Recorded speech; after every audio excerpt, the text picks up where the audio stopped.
আসসালামু আলাইকুম। আমি সরকার শাহাদত হোসেন। আপনারা এখন দেখতে পাচ্ছেন দৈনিক ঘাঘটের বর্তমান কার্যালয়। এখানেই প্রতিদিন গড়ে ওঠে সত্য, ন্যায় ও নিরপেক্ষ সংবাদ। সম্মানিত সম্পাদক মহোদয় জনাব আব্দুস সামাদ সরকার, তিনি তার আসনে ঠিকভাবে বসার সময়ও পান না, কারণ তিনি সবসময় ব্যস্ত থাকেন সংবাদ যাচাই, সংবাদের গুণগত মান ও সত্যতা বজায় রাখতে। নিউজ হেডলাইন থেকে শুরু করে কম্পোজ, প্রুফরিডিং, এমনকি ক্ষুদ্রতম বানানেও তার সতর্ক দৃষ্টি, তার সততা, দক্ষতা, দায়িত্বশীলতা এবং নিরলস পরিশ্রমের কারণেই ১৯৮০ সাল থেকে আজ পর্যন্ত দৈনিক ঘাঘট অগণিত চড়াই উতরাই অতিক্রম করে এসেছে সাফল্যের এই স্থানে। বার্তা সম্পাদকের দায়িত্বে আছেন গাইবান্ধা জেলার চ্যানেল ২৪-এর বিশিষ্ট সাংবাদিক জনাব আসাদুজ্জামান মামুন।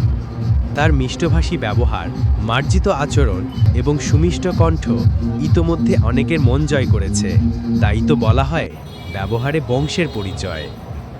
কম্পোজ ও কম্পিউটার অপারেটরের দায়িত্বে আছেন মোহাম্মদ আলী আজম, যিনি সন্ধ্যা থেকে গভীর রাত পর্যন্ত নিরলসভাবে কাজ করে যান অত্যন্ত ধৈর্য ও আন্তরিকতার সাথে।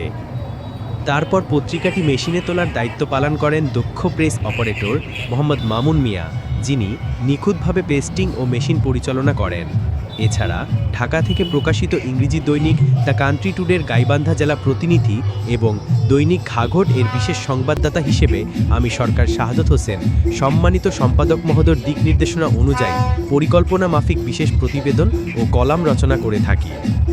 দৈনিক ঘাঘট শুধু একটি সংবাদপত্র নয়, এটি গাইবান্ধার গৌরব, সত্য ও সততার প্রতীক।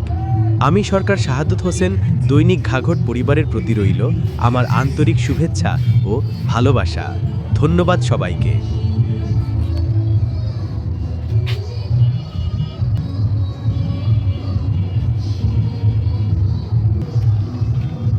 একটা ভিডিও করবো, কাটবো এটা।